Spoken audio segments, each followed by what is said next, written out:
Hey, the learner, welcome back for another deep dive. Great to be here. And as always, we like to pick these topics based on what you folks are interested in. And you specifically flagged this one, The Female Brain by Dr. Louanne Brizendine. And I think, you always want to get right to the heart of the matter, understand things quickly, thoroughly, but without getting bogged down. And so that's our mission today. And it's a fascinating one because for much of the 20th century, the assumption was that women's brains were essentially just smaller versions of men's brains, Right. with maybe a few tweaks here and there for reproduction. Yeah. But, modern science is revealing a very different story, and that's what we're going to delve into today. Yeah, so over the course of our deep dive, we're going to unpack everything from brain structures to the influence of hormones and how those affect behavior, emotions, the way women experience love and sex motherhood, even how the female brain changes as it matures. So that's kind of the roadmap ahead. Sounds great. Yeah. Let's start right at the very beginning with how the brain develops even before birth. One of the most surprising things is that every fetal brain actually starts out as female. Really? It's the default setting until around the 8th week of gestation. No, that's fascinating. I didn't realize that there was a point where it's basically undifferentiated. Exactly. And then things start to shift dramatically. Around that 8th week in male fetuses, there's this huge surge of testosterone. And this literally sculpts the male brain. It reduces cells in areas that deal with communication and pumps up the areas related to sex and aggression. So it's like a rewiring almost based on that hormonal influence. Exactly. And this surge doesn't happen in female fetuses. So what happens in the female brain when it doesn't get that testosterone bath? Well, that's a great question. It basically allows for the growth of more connections in those communication and emotion processing areas. So they're already kind of primed for those things from the get-go. Exactly. And this actually contributes to some of the differences we see later on. Girls tend to be more talkative. They use a wider range of communication methods. Yeah, you think about, little girls, they're often chattering away very early on. Right from the start. And their brains are wired for it. Interesting. So it's not just a social thing, it's really starting at the neurological level. Exactly. And this early wiring has other effects, too. Infant girls are often better at reading faces and picking up on those subtle emotional tones in voices. Yeah, so they're more attuned to those nonverbal cues. Precisely. Dr. Brizendine mentions a really interesting study from Stanford University that illustrates this. Oh, yeah, I remember that one. The one with the forbidden toy cow. That's the one. They had 12-month-old babies in a room with their mothers, and there was this toy cow that they were told not to touch. Right. And what they found was fascinating. Very few of the girls actually touch the cow. Even though the mothers hadn't explicitly forbidden it? Exactly. They would look back at their mothers' faces, constantly checking for cues like, is this really okay? So they were much more tuned into those social signals. Absolutely. Now, the boys, on the other hand, they were far more focused on exploring the environment. Including the cow. Yes, even after their mothers said no. They just couldn't resist that urge to investigate the physical world. So even at that early age, you're seeing that divergence in how their brains are prioritizing different things. It's remarkable. And this difference in brain development also seems to play a role in empathy. Baby girls often resonate more with their mothers. They respond faster to soothing attempts when they're upset. So maybe that's part of why they seem to calm down more easily. It's possible. Mm-hmm. And a Harvard study actually showed that baby girls tend to do this more effectively with their mothers than baby boys do. So maybe it's the interplay of the hormones and that early brain development that's contributing to those differences. It seems likely. Yeah. So we've got this foundation established in early brain development. Now, what happens when girls hit those tumultuous teenage years? Oh boy, the teen girl brain. That's a whole other chapter. It really is. And it's largely shaped by another wave of hormones. This time, it's estrogen that takes center stage. Around the age of 2, girls experience what Dr. Brizendine calls infantile puberty. I've never heard that term before. It involves a 24-month surge of estrogen, which actually strengthens social bonds through communication and compromise. So maybe that's why little girls seem to naturally gravitate towards those collaborative play scenarios. Exactly. They're driven to connect and find common ground. Oh, And this yeah. might even set the stage for the different communication styles we see later on. You mean like how girls and boys tend to communicate differently? Exactly. Some researchers call these differences genderlex. Studies have shown that even very young girls, as young as 2 to 5, often use phrases like let's when making suggestions. It's about seeking consensus, not giving commands. So it's more about collaboration and working together. Precisely. Now, contrast that with boys, who are often more focused on individual exploration and asserting their own ideas. It's like they have different social agendas playing out in their communication. Exactly. Yeah. And this difference in prioritizing social connection versus exploration is really important. Dr. Brizendine points out that conditions like autism spectrum disorders, which involve challenges with social nuance, are far more common in boys. So it's not just about observing different behaviors, but understanding that there might be underlying biological reasons why boys are more susceptible to certain conditions. Exactly. Ah. Now, after this infantile puberty, things settle down a bit. Girls enter what's called the juvenile pause, around the age of 2.5. So a little break from the hormone roller coaster? Exactly. Estrogen production from the ovaries temporarily stops, although we don't fully understand why. Mm. During these years, both boys and girls have relatively low levels of estrogen and testosterone, although girls still tend to have a bit more estrogen overall. So it's a quieter time, hormonally speaking. Right, and it's during this phase that those really strong same-sex friendships blossom. You know, those little groups of girls who are inseparable. Yeah, you see that across so many cultures. Exactly. It seems to be a universal pattern. And it makes sense from an evolutionary standpoint. You know, those early friendships help girls develop those social skills that will be so crucial later on. So it's like practice for the complex social world they'll face as adults. Absolutely. And the play patterns during this phase are fascinating too. Girls often gravitate towards pretend play that involves nurturing or caregiving roles. You know, playing house, taking care of dolls, that sort of thing. Exactly. And they take turns far more frequently than boys do. It's like their play is all about practicing those social interactions and building those close relationships. Right. And even aggression looks different in girls at this age. It's not so much about physical confrontations. No, it's often more about maintaining relationships and making sure they're not left out. So it's like relational aggression. Exactly. You know, Yeah. spreading rumors, excluding someone from a group, those kinds of things. It can be just as hurtful as physical aggression. Absolutely. Yeah. Because at this age, the female brain is intensely focused on those social connections. Being left out is like a threat to their very existence. It's interesting how even something like aggression can manifest so differently based on those underlying biological drives. Right. Now, of course, things ramp up again when puberty hits. Ah, yes, the return of the hormone roller coaster. Exactly. Estrogen levels surge again, and this has a big impact on the brain. It boosts dopamine and oxytocin, those feel-good chemicals that are linked to connection and intimacy. So that explains the intense need to connect and bond with friends that you see in teenage girls. Absolutely.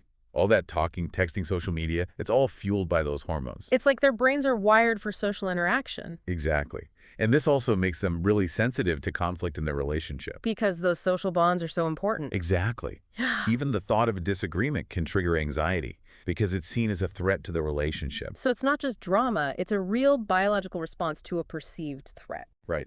And on top of that, the hormonal fluctuations of the menstrual cycle can also affect mood and stress levels. So it's like a double whammy. It can be. Oh. The drop in progesterone before a period can lead to irritability and heightened emotional sensitivity. So it's not just in their heads, it's their hormones talking. Exactly. Yeah.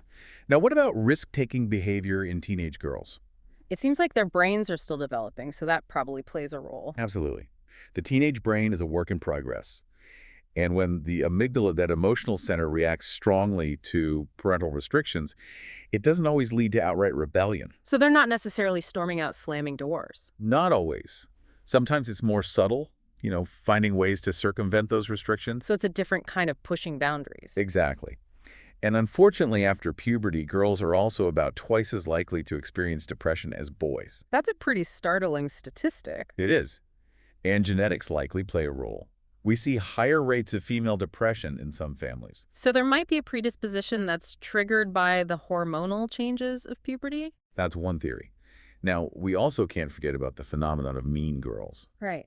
The social dynamics of teenage girls can be pretty brutal. They can be. And Dr. Brizendine suggests that this might be partly due to the surges in hormones, combined with the intense social and sexual competition that girls face at that age. So it's like a perfect storm of biology and social pressure. Exactly. They use indirect aggression, like spreading rumors or social exclusion, as a way to protect their own social standing while also competing with others. It's like a strategic maneuver to maintain their position within the group. Precisely. And it highlights how even behaviors that we might consider negative can have a biological basis. So it's not just about being mean, it's about survival in a very real sense. Right. Now, finally, on the topic of the teen girl brain, Let's talk about androgens and aggression.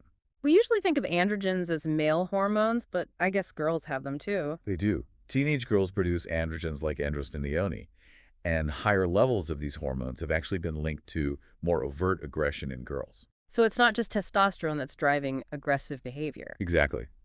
And what's interesting is that these androgen levels fluctuate throughout the menstrual cycle. So that could explain why some girls might be more prone to aggressive outbursts at certain times of the month? It's definitely a possibility. So we've covered a lot of ground with the teen girl brain. Now let's move on to love and trust. Okay, sounds good. I'm ready for some romance. Well, get ready for a dose of neurochemistry because love is a very biological process. Dr. Brizendine talks about the mating impulse and how it's heavily influenced by hormones.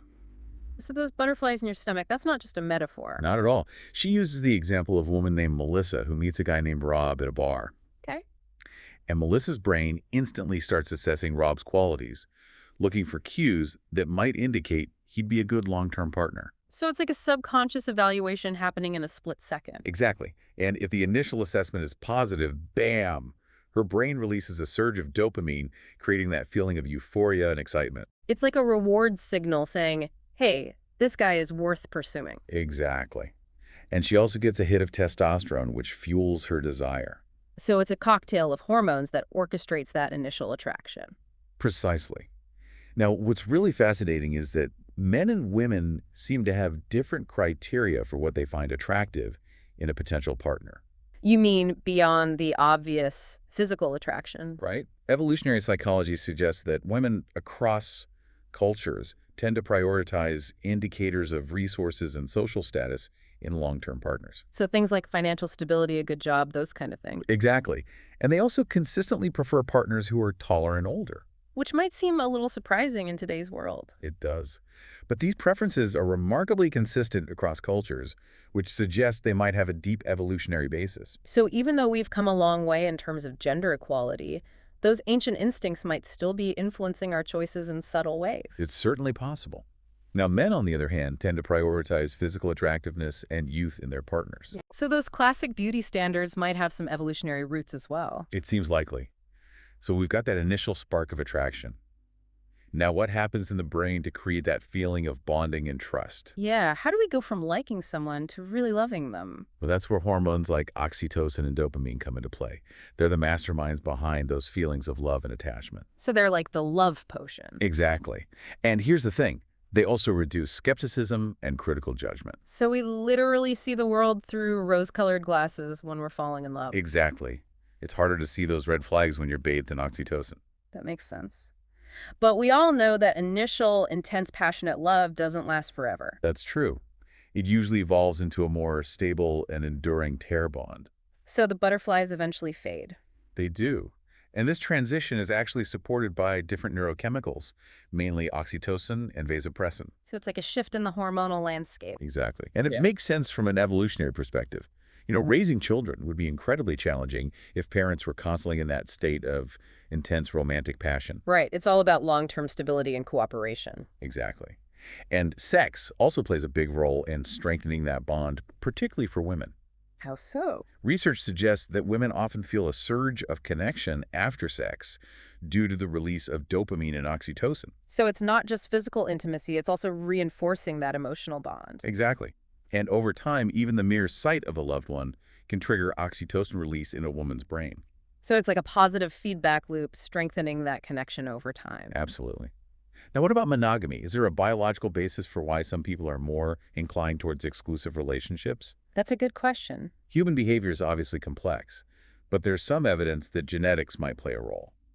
For example, some studies have linked variations in a gene that affects vasopressin receptors to differences in monogamous behavior in men.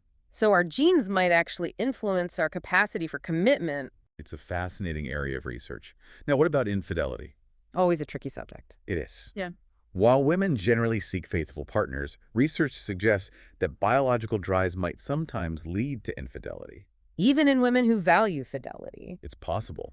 Some researchers believe that women might be subconsciously driven to seek out what they perceive as good genes, even if it means straying from their committed partner. That's definitely challenging some of our conventional assumptions about infidelity. It is. And finally, what happens in the brain when a relationship ends? Heartbreak City. The brain actually goes through a kind of withdrawal, similar to what happens with addiction. So it's a real physiological response. It is. The brain regions associated with reward and motivation become intensely focused on the lost loved one. So that explains why it's so hard to let go and move on. Exactly. It's like your brain is fixated on getting that lost reward back. Mm. Let's talk about sex specifically. Okay, I'm intrigued. The brain below the belt, as Dr. Brizendine calls it. Yes, and one thing that becomes clear is that female orgasm is far more complex than male arousal. In what way? Well, for a woman to experience orgasm, there needs to be a very specific alignment of neurochemicals. And perhaps the most important ingredient is trust. So it's not just about physical stimulation. No, it's about feeling safe, secure, emotionally connected. So the mental and emotional context is just as important as the physical. Absolutely. Uh, And the primary source of female orgasm is the clitoris, which has a direct connection to those pleasure centers in the brain. so it's literally the brain below the belt. Exactly. And because of this complexity, the female amygdala, that emotional processing center, can easily shut down sexual interest if there's any discomfort or anxiety. So even small distractions can really kill the mood. Exactly. Studies have shown that women who feel relaxed, comfortable, and safe are much more likely to experience orgasm. It really highlights the importance of feeling completely at ease with your partner. Absolutely. And being in love and feeling desired also enhances the likelihood of orgasm. Yeah. So it's a combination of factors, physical, emotional, and psychological. Exactly. And what about foreplay? Well, we often hear that it's more important for women than for men. That's what the research suggests. For many women, foreplay isn't just the few minutes before intercourse. It's the entire 24 hours leading up to it. So it's about that ongoing emotional connection building up to the physical intimacy. Exactly. It's about feeling cherished and desired throughout the day. And men often don't see it that way. Not always. They tend to focus more on the immediate physical prelude to penetration. So it's a different way of framing the entire sexual experience. Exactly. Now here's a fascinating tidbit. Female orgasm might actually play a role in conception. Really? Some researchers believe that the muscular contractions during orgasm can help draw sperm towards the egg. So it's not just about pleasure. It might actually increase the chances of getting pregnant. It's a possibility. And Dr. Brizendine also mentions that a woman's level of attraction can fluctuate throughout her cycle. So she might be more drawn to certain men at certain times of the month? Exactly. Hmm. Some studies suggest that women might be more attracted to others during their fertile window, which is typically around the second week of their cycle. So it's like our biology is subtly influencing our desires. It seems likely.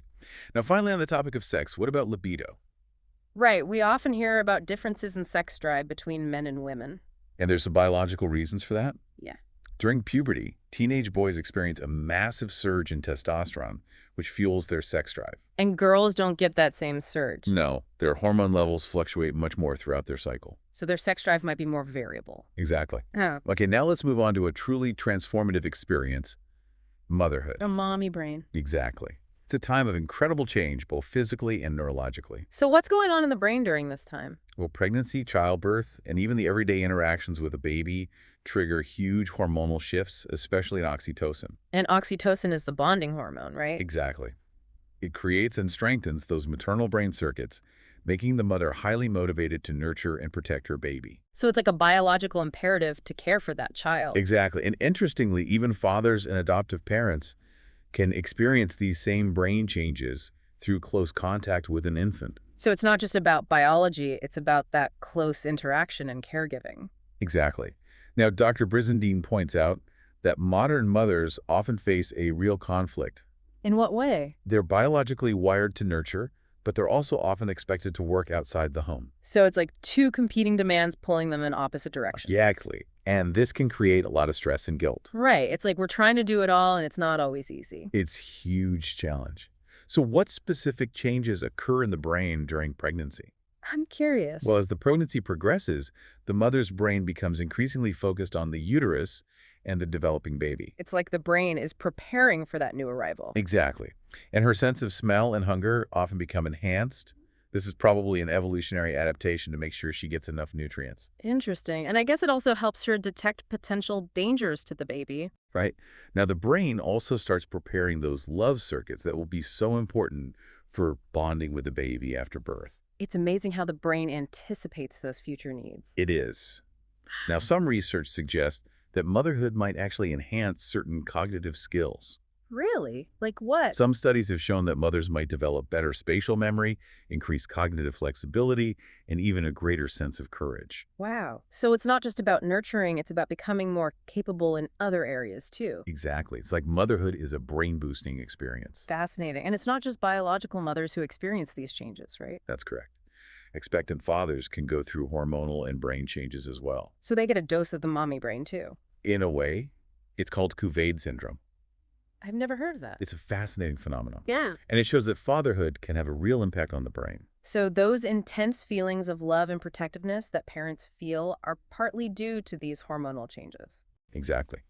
And those feelings are reinforced by dopamine, which is released in the mommy brain. It's like a reward for nurturing behavior. So it's a positive feedback loop. The more you care for your baby, the better you feel. Exactly. But there can also be some downsides to this intense bonding. Like what? Separation anxiety can be a real issue. Many mothers experience intense fear and anxiety when they're away from their babies. That makes sense given how strong that bond is. And it's not just psychological. It's also linked to a decline in oxytocin. So it's a real biological response. Exactly. Yeah. And here's another fascinating aspect. A mother's nurturing behavior can actually influence her children's brain development. So the way she interacts with her baby can have long-term consequences. Exactly. Research suggests that a mother's patterns of nurturing, whether positive or negative, can affect the development of trust and security circuits in her children's brains. So it's not just about genes, it's also about the environment and those early experiences. Precisely. And these patterns can even be passed down across generations through epigenetic mechanisms. Wow, so the impact of a mother's behavior can be felt for generations. It's a powerful thought. But here's the good news. The presence of supportive allomaternal care, like from grandmothers or other caregivers, can help buffer the negative effects of less attentive mothering. So having a strong support network can make a real difference. Absolutely. Now, in the context of modern motherhood, Dr. Brizendine talks about something she calls attention work disorder. That sounds familiar. It refers to the challenges of juggling the demands of work and motherhood. Yeah, trying to balance it all. Exactly. It can lead to intense stress and a feeling of being constantly overwhelmed. It's like you're constantly switching gears and never fully present in either role. Right. And this can be really detrimental to both the mother's well-being and the child's development. So what's the solution? Well, Dr. Brizendine emphasizes that humans evolved as cooperative breeders. We're meant to have support from others. So it takes a village. Exactly. Right. When mothers lack that support, it can have a ripple effect on everyone. That makes sense. Now let's shift gears and talk about emotions. Okay, good. I'm ready for a change of pace. Emotions are often seen as a defining characteristic of the female experience. Right, the stereotype of women being more emotional. Exactly. But is there any truth to that stereotype? Well, I'm sure there's some biological basis for those differences. There is. Dr. Brizendine points out that women's brains might be more finely tuned to pick up on those subtle, nonverbal emotional cues in others. So they're more attuned to those facial expressions, the tone of voice. Exactly. They might even be more likely to internally simulate the emotions they observe, which could contribute to those gut feelings that women often talk about. So those intuitions might actually have a neurological basis. Exactly. And brain scan studies have shown that the insula, the part of the brain that processes those gut-level sensations linked to emotions, is often larger and more active in women. So those hunches might actually be based on real physiological data. It's fascinating, isn't it? Now, women are also generally better at reading emotions from faces and voices. They just seem to have a knack for it. And this could be related to mirror neurons in the brain, which allow us to mirror the expressions of others and infer their feelings. So it's like they're literally feeling what other people are feeling. In a way. And Dr. Brizendine suggests that this heightened emotional sensitivity might have been an evolutionary advantage. Back in the Stone Age. Exactly. Yeah. It would have helped women sense danger, interpret the needs of their infants, and maintain those crucial social bonds. So what might be seen as a weakness today was actually a strength back then. Exactly. But of course, there can be downsides to this sensitivity. Like what? Women might be more susceptible to the emotional after effects of intense experiences.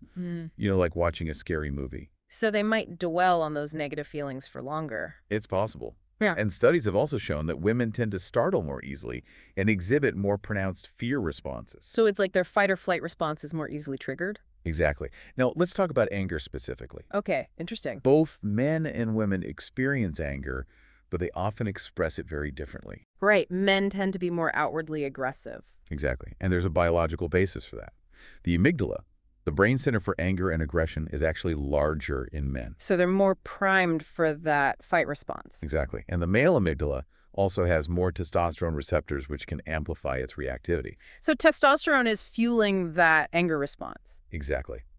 Now, the female brain, on the other hand, seems to have developed additional circuits for processing and potentially mitigating anger. So they're less likely to lash out immediately. Right. They tend to show more activity in areas like the prefrontal cortex and the anterior cingulate cortex, which are involved in regulating emotions. So they're taking a more measured approach. Exactly. They might be slower to express their anger outwardly, but once those verbal circuits get going, watch out. So it's a different style of anger, but it can be just as intense. Absolutely. Now, finally, let's revisit depression. We talked about it earlier in the context of teenage girls, but it's also an issue for women throughout their lives. Right. Women are more prone to depression than men. Exactly. Yeah. And genetics might play a role. Certain genes, like the serotonin transporter gene, seem to be more easily triggered in women, particularly in response to stress or hormonal changes. So those life events that are already challenging can have an even bigger impact on women's mental health. Exactly. And major hormonal events like pregnancy, postpartum, and perimenopause can also disrupt that delicate emotional balance. So it's like a perfect storm of biological and environmental factors. It can be. Okay, now let's move into the final stage of our discussion. The mature female brain. Ah, yes, the golden years. Well, it's a time of significant transition, particularly around menopause. Right, those hormonal shifts can have a big impact on everything. They can. Dr. Brizendine describes how some women experience a noticeable shift in their priorities after menopause. In what way? They might feel less of that constant urge to care for others. So it's like the mommy brain starts to wind down. In a way. And this shift might be linked to declining levels of estrogen, which can affect those nurturing hormones like dopamine and oxytocin. So it's not just a matter of choice, it's also biology. Exactly. And this transition often starts in the years leading up to menopause, a phase called perimenopause. Right, that's when those hot flashes and mood swings start. Exactly. It's a time of fluctuating estrogen levels, which can really throw the brain for a loop. And these hormonal fluctuations can also affect mood and memory. Absolutely. Estrogen plays a big role in regulating key neurotransmitters like serotonin, dopamine, and acetylcholine. So when estrogen levels drop, those brain messengers don't communicate as effectively. Exactly. And that can lead to symptoms like depression, sleep problems, memory lapses, and irritability. So it's a real cascade of effects. It is. Now, what about sex drive in the mature female brain? Yeah, does that change too? It can.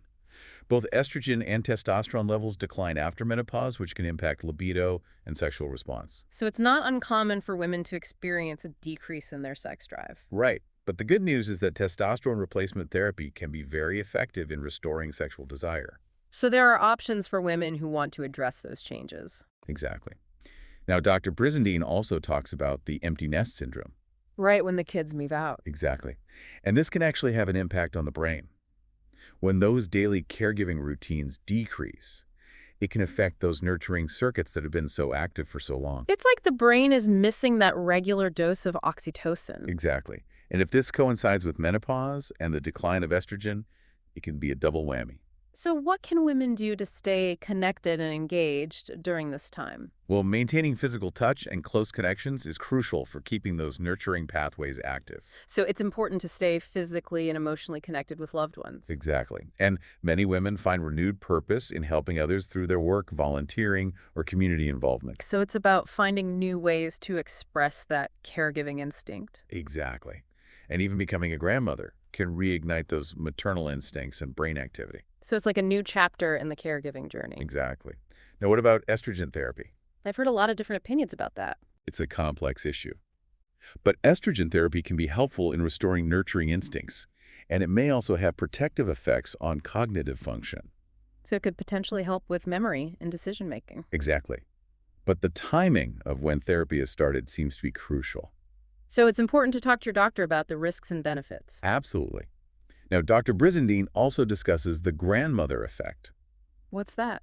It's an evolutionary theory that suggests that grandmothers played a vital role in human survival. How so? By providing care and support to their grandchildren, they allowed younger mothers to have more children at shorter intervals. So it's like a built-in support system that increased reproductive success. Exactly. And this might be one reason why women tend to live longer than men. Fascinating. So what's the key takeaway for women navigating the mature female brain? Continued engagement in meaningful work, strong social connections, and a sense of purpose are all crucial for well-being and cognitive health. So it's about staying active and engaged, both mentally and socially. Exactly. And remember, the female brain, even in its mature years, is remarkably adaptable. It's never too late to learn and grow. Exactly. So that wraps up our deep dive into the female brain. The learner. I hope you found it as fascinating as we did. We've covered a lot of ground from those early brain development all the way to the mature female brain. It's clear that the female brain is not just a smaller version of the male brain. It's a complex and dynamic organ that's shaped by hormones, genetics, and experiences. And understanding those biological underpinnings can really help us appreciate the unique strengths and needs of women at every stage of life. Absolutely. Now, as we wrap up, I want to leave you with a final thought to ponder. Given the profound impact of hormones on the female brain, how might a deeper societal understanding of these natural fluctuations lead to more supportive environments in education, the workplace, and our personal relationships? It's a question worth considering. Thanks for joining us, The Learner, and we'll see you next time for another deep dive. See you then.